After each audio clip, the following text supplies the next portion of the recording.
287 deaths in Texas and 2 in Midland County. Our testing from the hospital's off-site testing location, now over 800 tests, 35 of those positive. That includes a few duplicates, 729 negatives.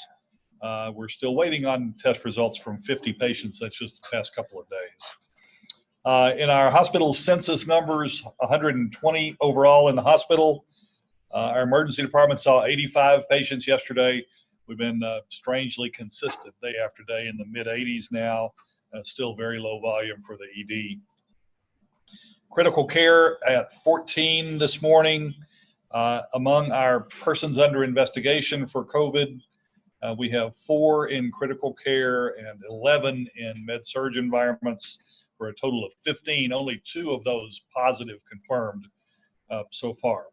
The last number to report, ventilator use, 7 ventilators in use today of our 40 full-service ventilators, 44 capacity of full-service ventilators.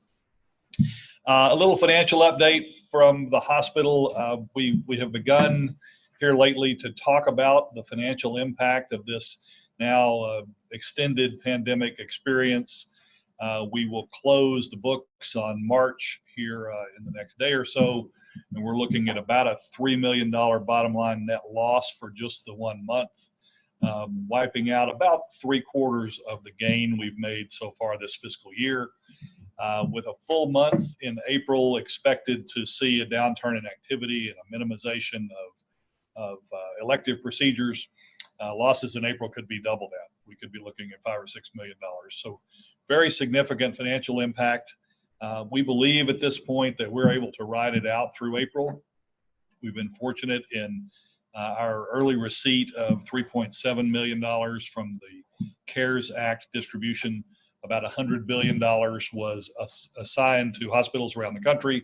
The first $30 billion has been distributed now, and of that we got $3.7 million. So that's about enough to overcome the losses we saw in March. We also are expecting within the next day or two an advance from the Medicare program to give us some cash flow. This represents essentially a short-term loan from Medicare that has to be paid back after 120 days. So we have some serious financial challenges ahead of us. We are staying the course currently. We've had good conversations twice now in the last few days with the finance committee of our board. We are very intentional about keeping things essentially as they are through the month of April. That means keeping our employees at work, keeping our benefits intact, continuing to do everything we can to serve our community as best we possibly can, and to keep our workforce preserved and healthy. If this extends well into May and beyond, I think we will have to look at some challenges, make some expense reductions, look for other sources of revenue. But as of now, we think we're in reasonably good shape, even though the financial hits have been significant. So there'll be more to come on that as we get through April and see how soon we're able to return to doing elective procedures and reactivating most of the work in the hospital that's been shut down through the pandemic. I'd like to commend our human resources staff this morning. We've had some real challenges. As you all probably know, healthcare turnover is pretty continuous. We're always sourcing and hiring new people, managing benefits concerns during the course of this pandemic, dealing with a lot of policy change, interpreting new guidelines coming from the federal government and the impact they have on our employees. Our human resources team, for the most part, has been working from home, but they've been deeply engaged. They've come up with new methods for hiring people, for sourcing candidates, for orienting new employees right through this crisis. They've been real troopers and a real vital part of the team here. So today's shout out to our human resources team. Thank you all very much for the work you're doing. That is the end of my prepared remarks, and I'll take questions at this time.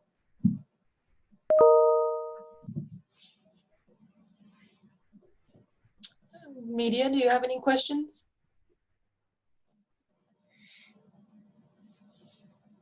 Oh, Stuart with the MRT is wondering if the hospital district was approached with the chat initiative as well. I'm not sure what we mean by approached. We're aware of it. I'm actually participating myself. Judge Johnson introduced it last week, I suppose, and I think my impression of the chat initiative is that it gives us a unique perspective on the broader community's health. It does so, of course, if people participate, and I think it could be a useful tool among the many tools we're using to try to understand the impact of this disease, not just on the people who are sick enough to come and get tested or be in the hospital, but on the broader community. And then the next question is, how many total beds are available right now? Total beds available in the hospital? Let's see, we've got 120 patients in the hospital, so that's about 120. I think our total capacity is 244, if I remember correctly, so 124 total beds available.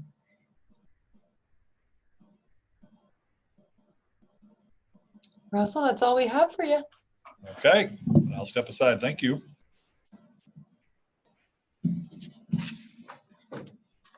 Is Dr. Wilson speaking today? Yes, he's got a couple. Okay, perfect.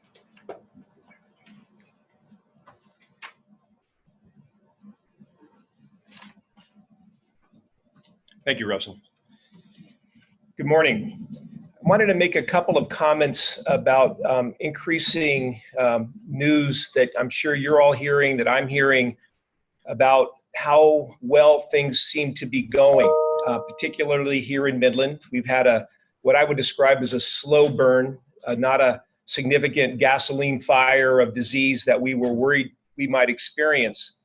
I believe that's largely because of everything that all of you have been doing, and we all appreciate that very much, the healthcare providers and everybody around us in the community, particularly those most vulnerable to this disease.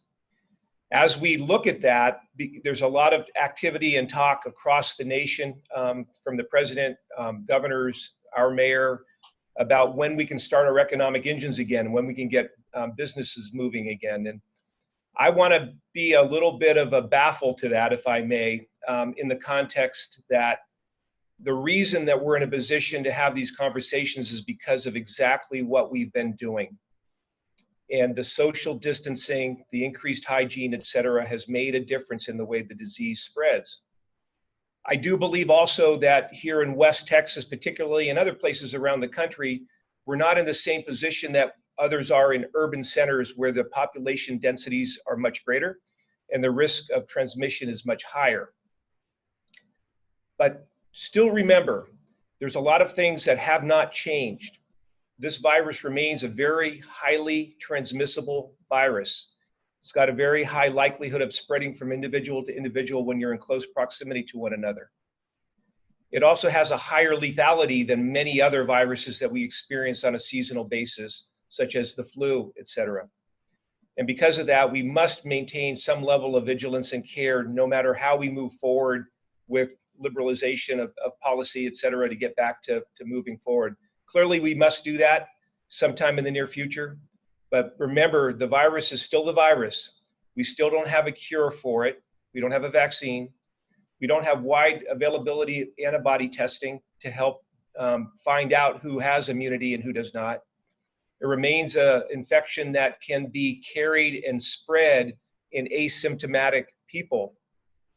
So as we begin to contemplate things becoming more new normal, I would say, let's remember that social distancing, wearing masks in public, hand hygiene particularly, and anything that we do that begins to liberalize will have to be different than we've done it in the past and thoughtfully implemented. Thank you. Any questions? The MRT said there are some who believe the lack of testing is a reason for the low number of confirmed cases in Midland County. What is your response to those people? I think that there's an element of truth to that. There's been a low amount of testing available and the slow return of test results as well. And that's been a frustration across the country, as well as to us here in West Texas. However, the end result of the disease is a certain amount of patients end up hospitalized, a certain number of patients end up with severe illness, and our numbers have not skyrocketed. As I mentioned earlier, it seems to me that we remain in a slow burn.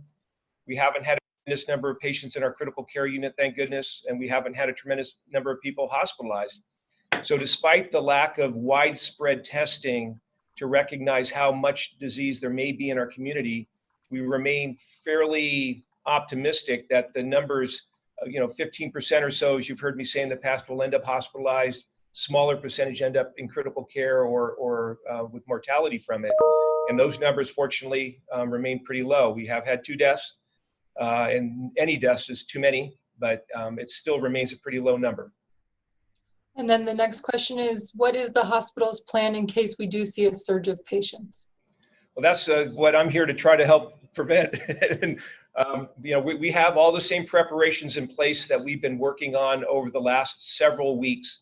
Russell Myers has done a tremendous job. And, if you want to give a shout out to anybody, I would give a shout out to our leadership within this hospital. Both he and Steve Bowerman, our CFO, have put the health of our community and the health of the healthcare providers in the forefront over the financials. I know he's got to be paying attention to the financials, and that's a really important piece of keeping our hospital alive. But in the face of that, we're taking care of our patients and our population first, making sure we have appropriate PPE for all our healthcare providers. We have the ventilators that he reports on every morning. We're prepared to manage anything moving forward that we must, but our goal is to not must, and to stay with the slow burn and keep things at a low level as we begin to do things to help keep the economy going well and keep the hospital and every other industry in our community viable. Okay. And Tasa said she had a Facebook question to read, so Tasa, you can go ahead. Yes, we have a Facebook question on our Midland Memorial Hospital page. It is, why are we still waiting so long for tests? Can you explain the time? The whole nation is involved in doing testing right now. Every state has people with COVID, and there's a handful of outfits that are industries that are involved in doing the testing resulting for us. We are still waiting on a rapid test result here in Midland. I think we will have that very, very soon, if not today, but not a large number of them. And when we send out our tests to be processed, other places are sending them there as well, and they're just backlogged. And it's a frustration across the country, and we're experiencing it as well.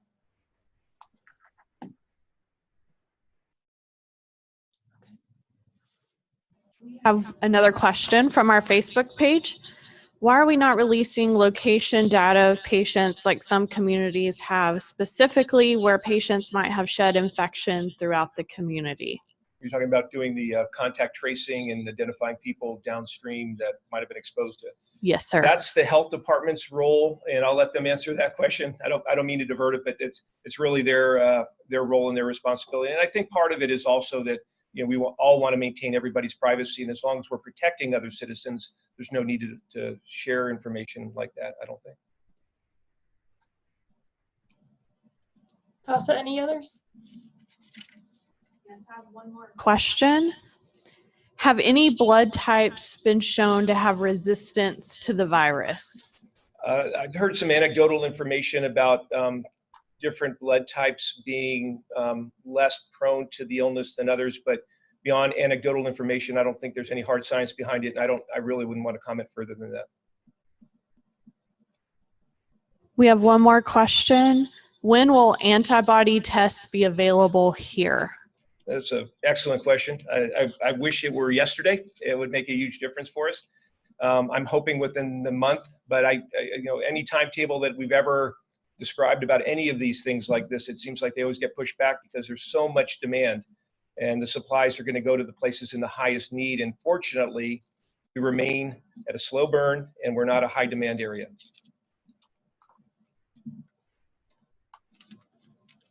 Okay. Dr. Wilson, thank you. Thank you. And now we will turn over to the City of Midland Health Department with Whitney Craig.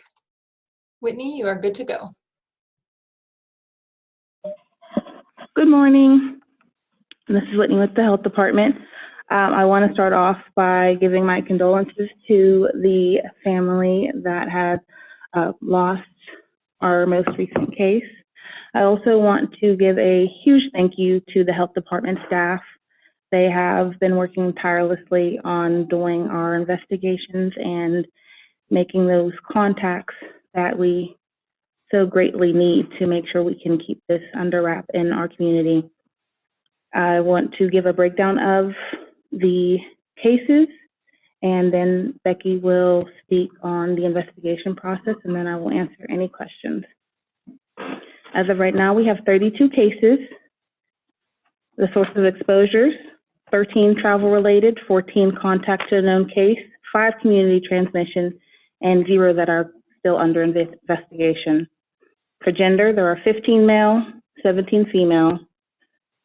For age groups, we have 2 in the 0 to 19, 14 in the 20 to 29, 5 in the 30 to 39, 4 in the 40 to 49, 4 in the 50 to 59, 2 in the 60 to 69, and 1 in the 70 to 79. For patient status, we have 0 hospitalized, 8 that are in home isolation, 5 that have completed isolation, 17 recovered, and 2 deaths. For medical visit type, we have 16 that were tested at the drive-through, 7 at a clinic or provider, 6 in the emergency room, and 3 that were tested as inpatients. For investigation status, we have 29 that are still ongoing and 3 that are complete. Through our investigation process, we have discovered that there is no community exposure that would include the stores, restaurants, and the like. I'm going to turn it over to Becky now so that she can discuss the investigation process.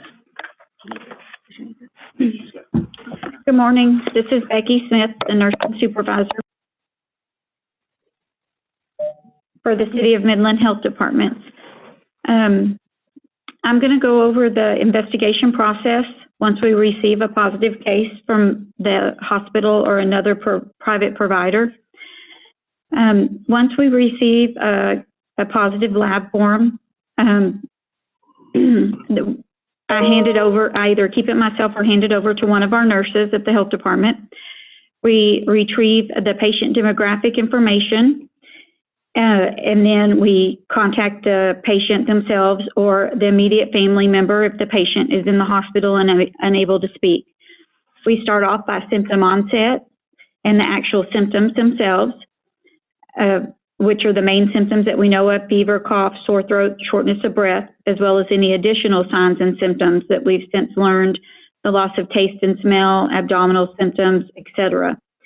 We check on their the 14 days before symptom onset, travel, contacted cases, and so forth. If they did travel, where they traveled, the dates and times, if they were exposed to a known case.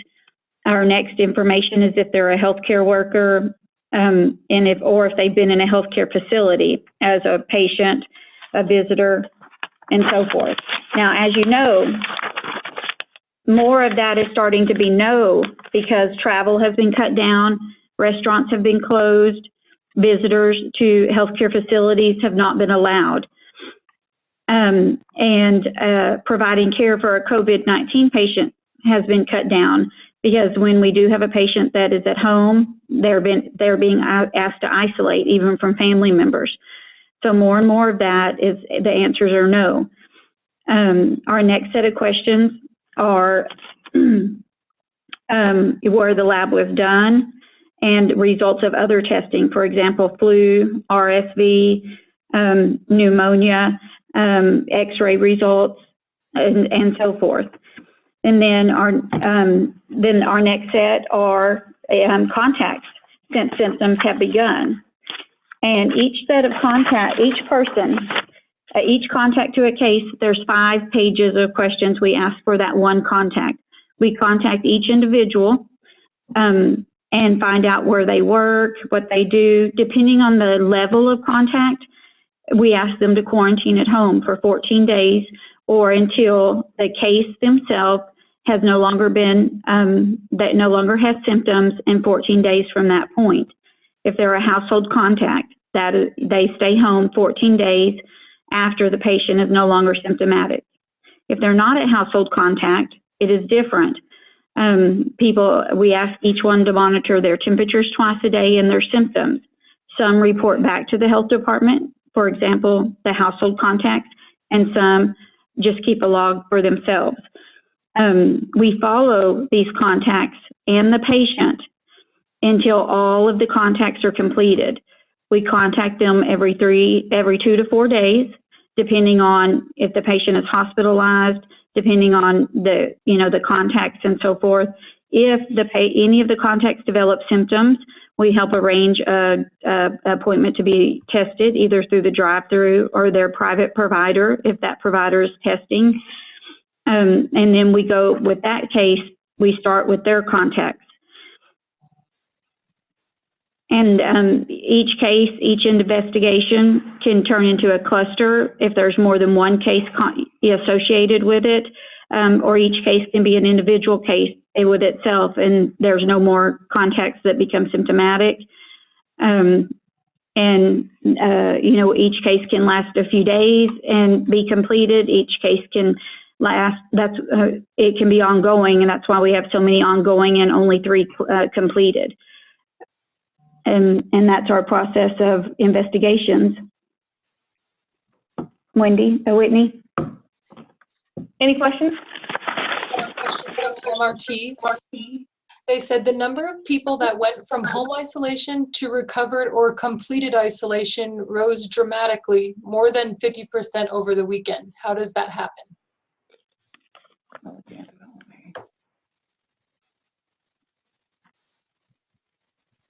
Can you please repeat the question?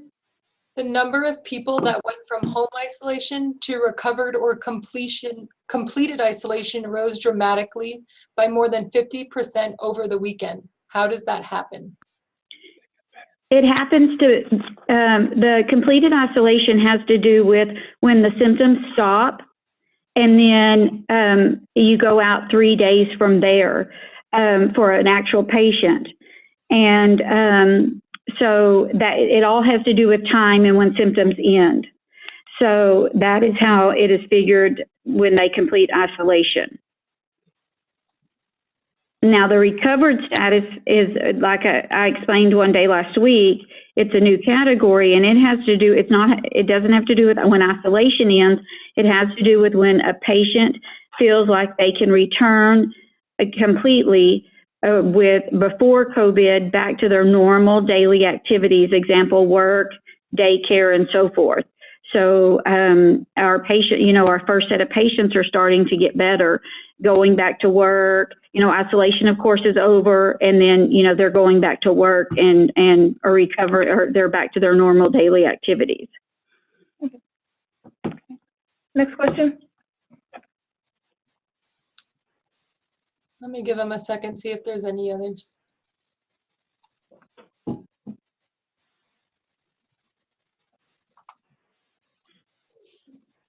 Okay. Becky and Whitney, thank you. Thank you. Katie, you are good to go. Wait. There you go. All right, well, hi, I'm Katie Atkins, Chief of Staff, Midland ISD. Couple of updates from our district. Yesterday, we shared on our Facebook Live that we have now stood up a document on our website under midlandisd.net/COVID-19. Under news and announcements. That document is in reference to our progress monitoring codes that we have now published for the community. That was shared out to our parents yesterday. So a couple of highlights to know from that is that as we are still continuing to not take grades, we are going to be progress monitoring our students. So we have determined some codes to indicate on track to mastery, which would be denoted as OTM, not on track as NOT, and I as incomplete. So what parents need to know from that is that on April 17th via Skyward, they're going to be able to access a progress report, and it will include these codes. And again, that information is available on our website for more robust information regards to what those codes mean and what to do with those next steps. We mentioned also that at this time, we determined that we would not go to the pass-fail system simply because that system was not going to be in the best interest of all of our students. For example, pass-fail would negatively impact students who had received an A or B in the course because it awards a 70 for the spring 2020 course average. And so that would not be in the best interest of our students. We've stood at that information also on our website underneath that document on midlandisd.net/COVID-19. A couple of other things to be aware of. We have our new school year enrollment. We've started that. That began yesterday. This also includes kindergarten. We're having to do some things differently than what we've traditionally had in place with kindergarten roundup.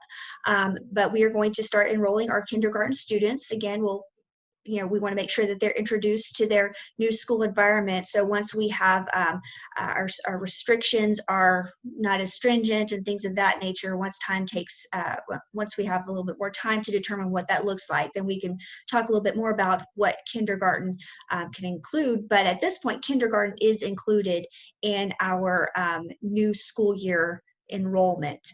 That is for information on that, www.midlandisd.net/enrollment. All enrollment questions can be found underneath that website. Pre-K registration is still on hold because through that process, we also do some assessments that are not necessarily done virtually. So we're still working through that process on what that would look like and the best way to enroll those students. But that registration is still on hold at this point in time. We do have some updates on our learning technology. Our Wi-Fi equipped buses rolled out yesterday to our sites.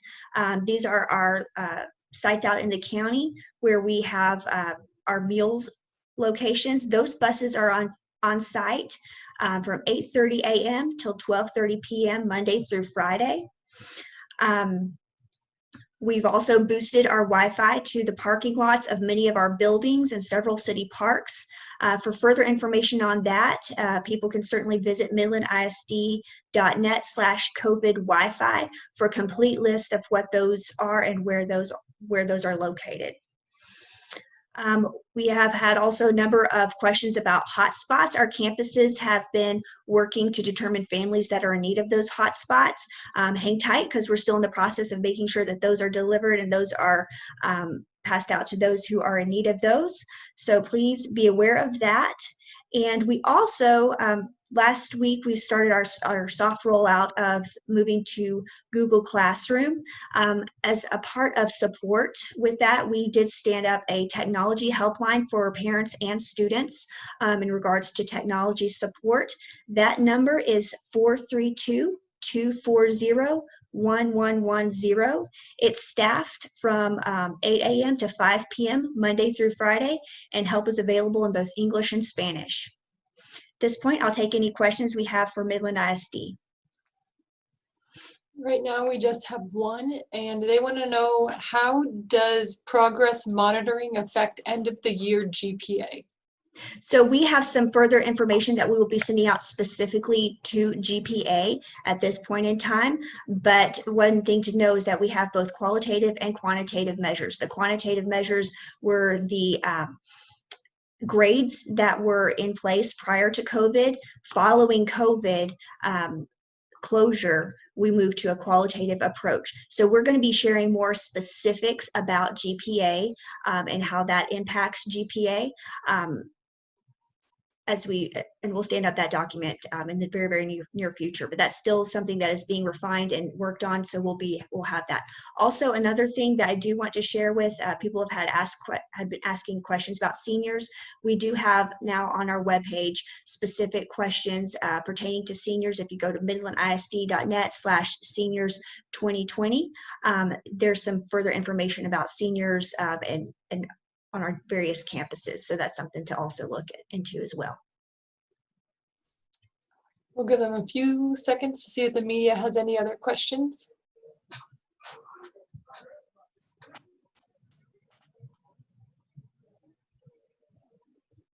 Katie, thank you. Okay, thank you. Judge Johnson, the floor is yours.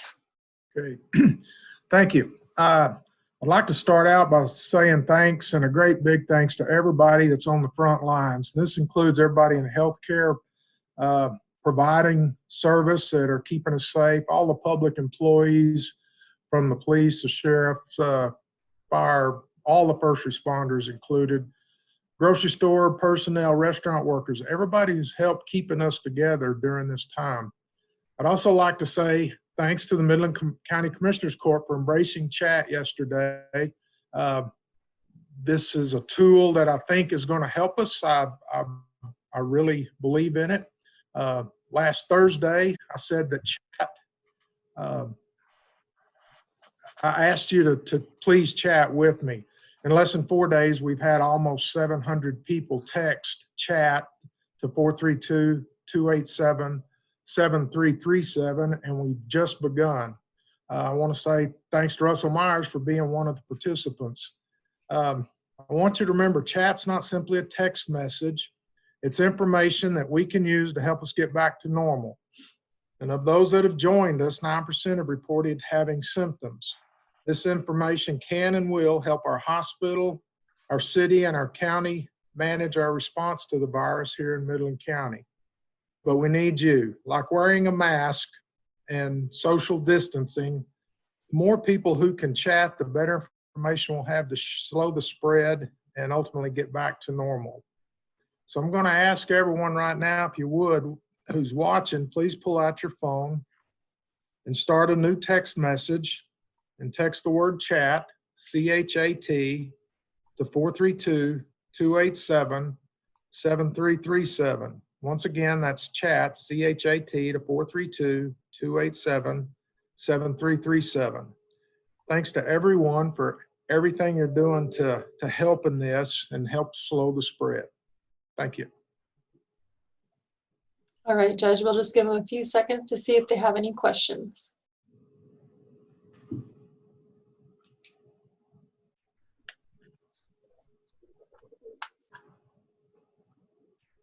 Judge Johnson, thank you. Thanks.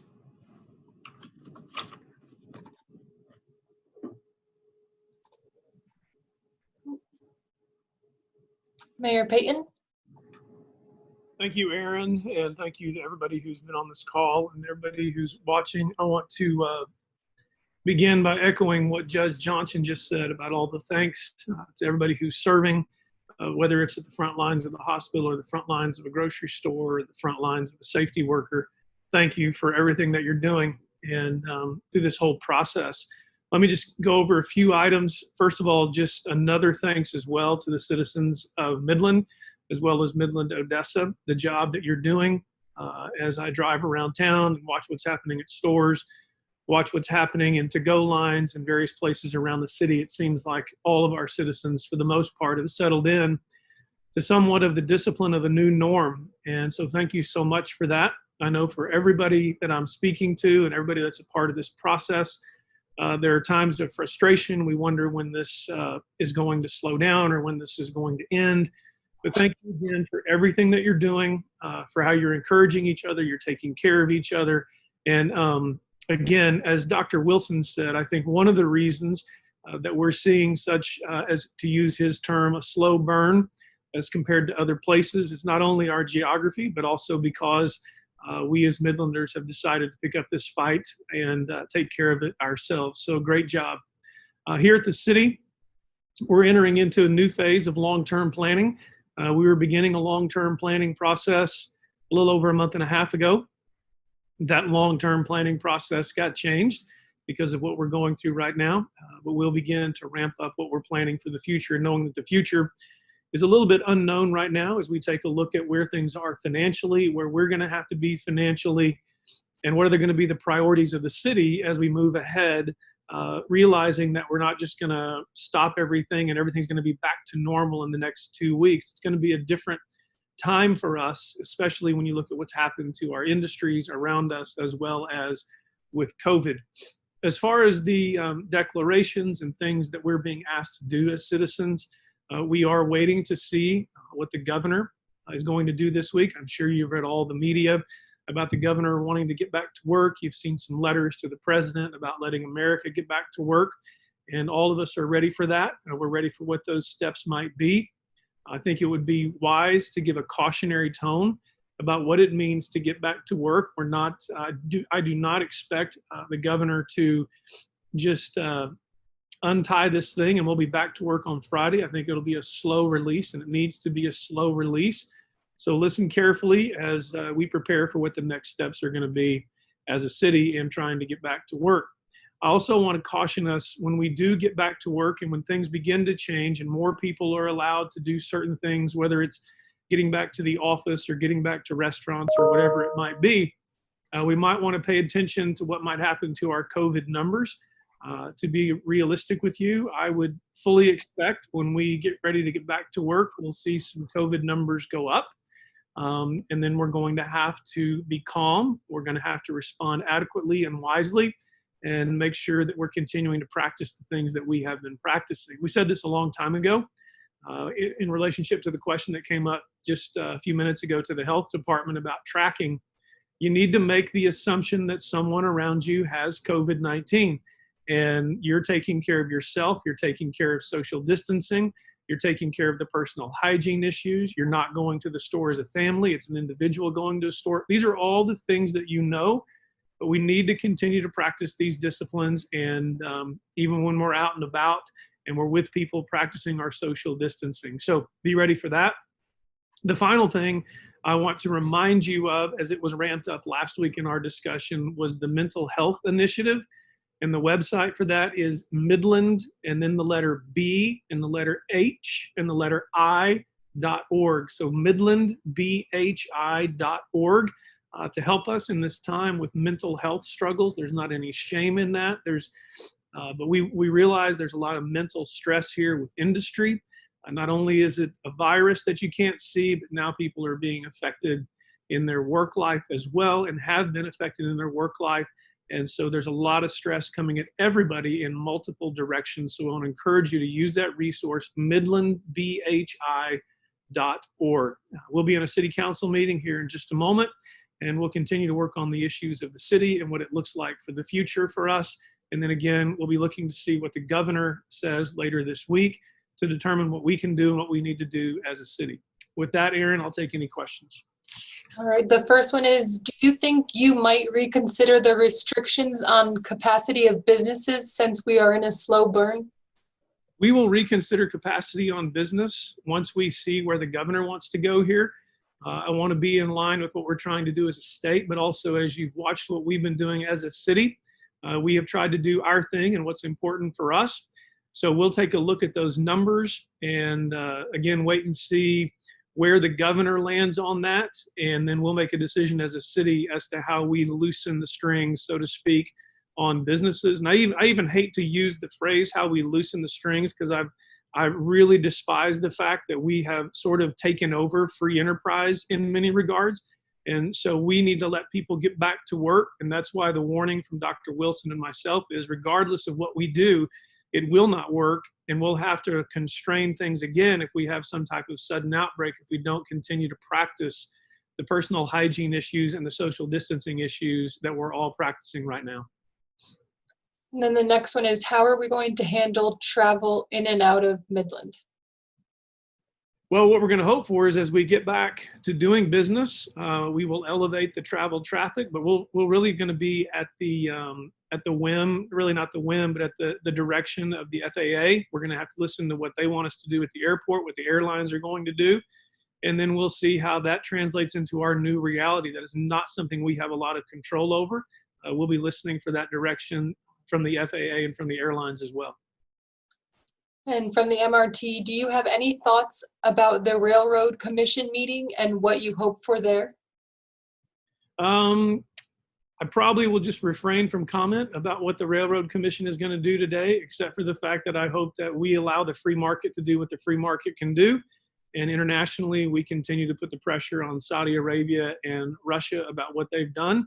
And it's going to take the free market to get us back to some form of normalcy in the months ahead.